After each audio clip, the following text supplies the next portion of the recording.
This is Ivan Mora, and today we are in Portland, Oregon. I'm here with my client, Pavan. We found an off-market deal, and we're about to show you guys inside.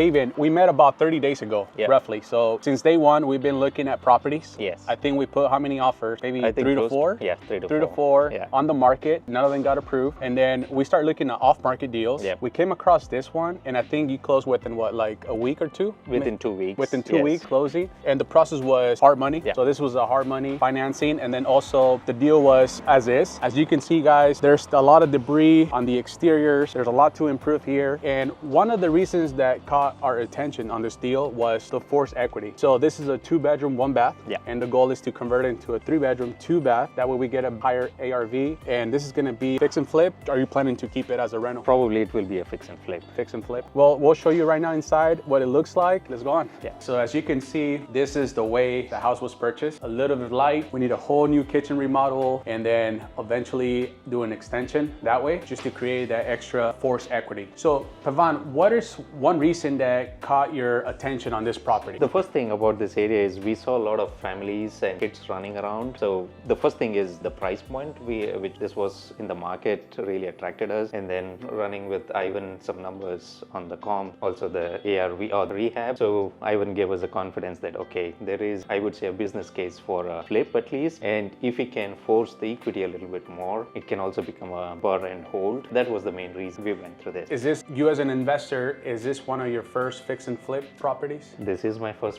fix and flip. And that's very exciting because we already brought team over. We already have some game plans. We already got 3D dimensions for the property. And we actually have an inspector coming today at 3 p.m. So this would be considered mostly the master just because of the size. Yeah. And right now this is a 2-bedroom, 1-bath. So we could convert this into same size as room number 2. Yeah. And we could add a 3rd bedroom on this side. And I'll go over that with you guys. We also have the garage potential where we could do a half bath and a full 3rd bedroom as well. Yeah. So the question is, when we're looking at numbers, do we want to kind of like squeeze in and build another room as is, or do we add that extra bonus for the higher ARV, right? Yeah. So one thing, guys, that my team mentioned on this house, there's no attic, so it's very cold. As you can tell, it's very cold right now. So what the team is gonna do is full roof tear off. We're gonna put insulation right under, put plywood, and then put the shingles back on. That way there's gonna be about a 2.5 inch of insulation all the way across the house. That way it keeps a lot warmer for sure. Nice. So that's definitely a game plan. And then we have a crew schedule for next week to start doing all the demo. Now this is room number 2. As you can see, guys, it's pretty small. There's not much here that we could do because the goal is to convert the other room on the other side.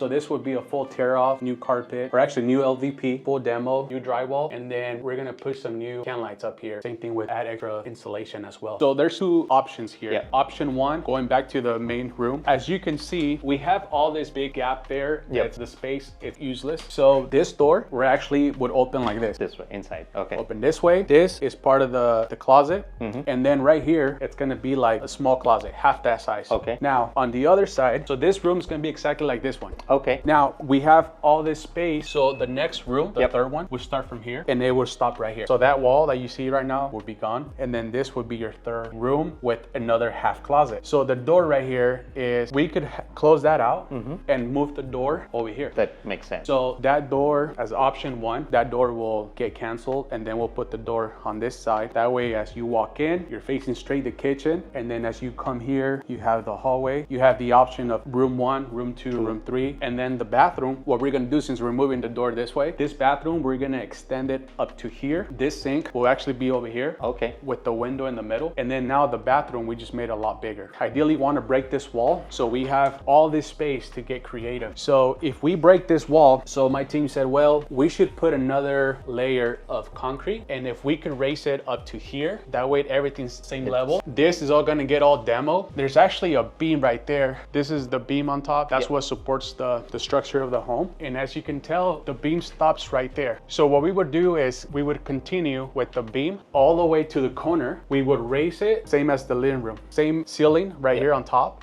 It would be a continuous. So you won't see none of that. So everything's just one level. Once we have the structure, then the second step would be, do we put a dining here and a bedroom or half bath, or we go to option one and still have a dining. But the first step right now would be to replace the roof, add the installation, demo all this, reframe it, and then we can start making those decisions once we get to that second phase. Ivan, I like all the options. Do we need a permit to do this? For sure. So I'm working right now with the team. They're right in the middle. So what they do for us is they'll take care of the permit, they talk to the city, and then they provide the plans for us. So it makes it easy for you as the investor, and the time is a lot better educated when we hire somebody who they know what they're doing. They said that they'll take care of all the permits, and if we decide to do this option, they could be here next week to start getting floorings, and then we could go from there. Now you have a bigger bathroom. Absolutely. And like I said, we could keep, maybe convert into a 3-room here. We still got the space, dining, maybe a half bath, you know? But we'll get there. We'll do some comps and see what's more valuable. Either adding a room or adding more a bath will help with the numbers. First step is doing the demo and see what we find behind those walls, what's up there. Once we have all demo, tear off, then we can start making those decisions as we go. Ideally, my team recommended if we stop here, we put a door for the garage. For the garage, And now you have all this space for extra, like, you know, like for dining, just a bigger living room. For absolutely, sure. And if you guys notice the HVAC, it's in there. It's actually hidden in that wall, the HVAC. So we'll get a picture or some shots of that. The washer and dryer, it's in here. Once we structure, team reframe the structure of the home, then we'll start breaking this walls. Because right now we're gonna use this walls as support as they work on the roof itself. But once we open this up, this could be a nice bedroom and half a bath. And then you have your garage. That HVAC could be moved right here. Because now, guys, like a lot of the homes, new construction, a lot of the HVACs are all built in the garage. By putting a washer and a dryer with the HVAC, perfect right here. And that way you get all that space. And then we could convert that back to how it was as a garage. As a garage. So just imagine like pushing this wall that way. Now we created a nice open space. And right here, like I said, the beam will continue all the way to the end of the house. And usually there's a big support here running through that beam. That's what's holding the beams. Either we might just end up leaving this and just form it nice, but the rest would be open. But the first thing we want to start is with the roof. The roof is the biggest one. Tear off the roof, which we could start next week. I could have the team start next week. And then this will be reframing. So they'll bring framers, rebuild it. Once it's all done, then we can start designing the interior. So when do we put the permit? The permits would be next week. I have a gentleman coming out, but now that we know exactly how we want to do it, they're gonna draw it, they send it to the first. With the roof, we don't need a permit. We are also starting the siding. Siding. So it'll be roof, reframe. So it's roof, frame this side. Once that's all completed, then the siding would be next. So right now, so far since we met, I think 2 days ago, we had roofing come out. They already have measurements, framers, landscapers, siding, and we're just waiting right now for the for the company to come out, get some permits, and then we'll submit it to them. What do you think about the whole length of the project? So when can we? For sure. Great question. So if we stick to option one, was build a room here, restructure this, I say probably about 5 weeks. If we have to build another room here and half a bathroom, it could be probably 7 to 8 weeks just because of the permits. But I am working with professionals that are pretty quickly on submitting, permits. Hopefully they get them approved. But that really comes down to the city, the time frame. But for demo, usually I say about 6 weeks as is. Anything that's addition, then it's just the permits that will. But ideally, even I think having this project in 2 months from start to finish with the force value, I think would be good. What do you think will be the ARV after this? I mean, we ran some comp. We did. So I think we were like around 560, 580, the ARV, running some numbers. So the purchase price was 240. So 240, pretty good. Maybe the rehab, let's just say 50 with the bonus. And then you're looking at about 100. Plus you got your expenses and all that. But ideally 50 profit minimum, it's good. Anything above that. Pavan, when you closed on this property about, what was it, 5 days maybe ago? 5 days ago. The only thing here was this right here, right? This is the only thing that was left over. And then on your second visit, on our second visit, we found a lot of garbage on the other side. So there you go, guys. It's not, as an investor, you run into obstacles. So just be prepared for that. You were not prepared for that. I was not prepared for that. But I was already creating an idea here, and I'm like, well, why don't we just get rid of that fence? And then why don't we make it higher just for privacy for the next family that's gonna live here. Well, we're gonna show you around what are some of the game plans here. It's not bad, this right here. And the reason why I say that is because if somebody buys this house and they have dogs, this is a good way to keep the dogs away from the main. So it's a good. Number two, once the roof gets replaced, replace all that fascia, needs to be gone, full fascia, and then fix all that siding, get it replaced. And also the gutter. And I think the biggest challenge on this property is connecting this downspout to the pipeline. The inspector, I made a request and said that they could show us where the piping is and see how we could possibly install those and connect them.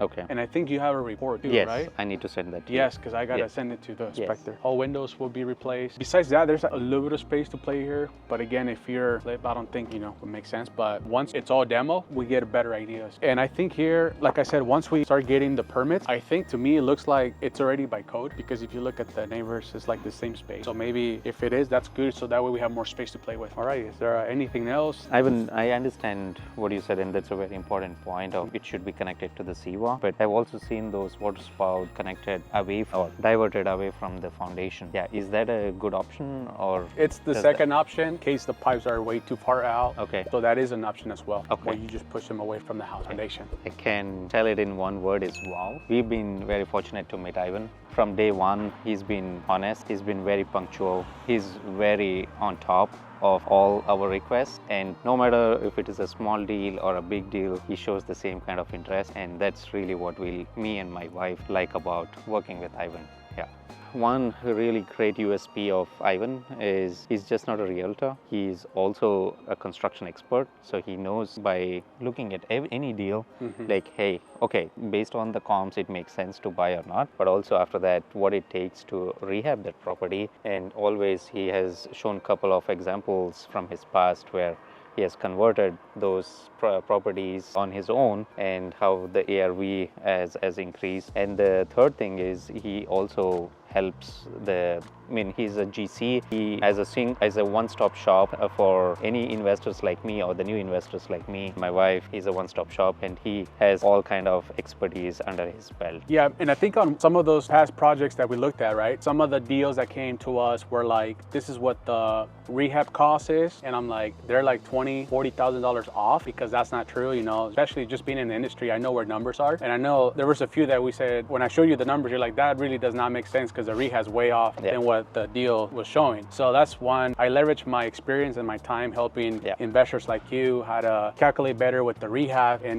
make that way you could make faster decisions on the deals if it makes sense or not. Absolutely. And I know there was another one where property line and it didn't make sense. You're right. And it was a big number too. What was it, like 500 and something? Yes, 490. 490 purchase price. And then, I think if I didn't see those potential issues, it might be a bad deal for sure. So I appreciate your feedback. Thank you so much. Thank you. Look forward to working with you. We closed this deal 2 days back. We got this for $240. And Ivan, what are we looking for the rehab? Yeah, I think the rehab's going to be close to about 100,000. You increase a lot of space here when we do the two by taking this wall off. That is an option I like. Okay, for sure. If it was a buy and hold, then we have a little more time to get a little bit more creative. But for fix and flip, are usually faster decisions, more like in and out. Well, that's exciting. So this is day number 1, first visit. So stay tuned, guys, for the next couple of videos. Yeah, exciting times. Yeah. All right. Thank you, Ivan. Yeah, thanks.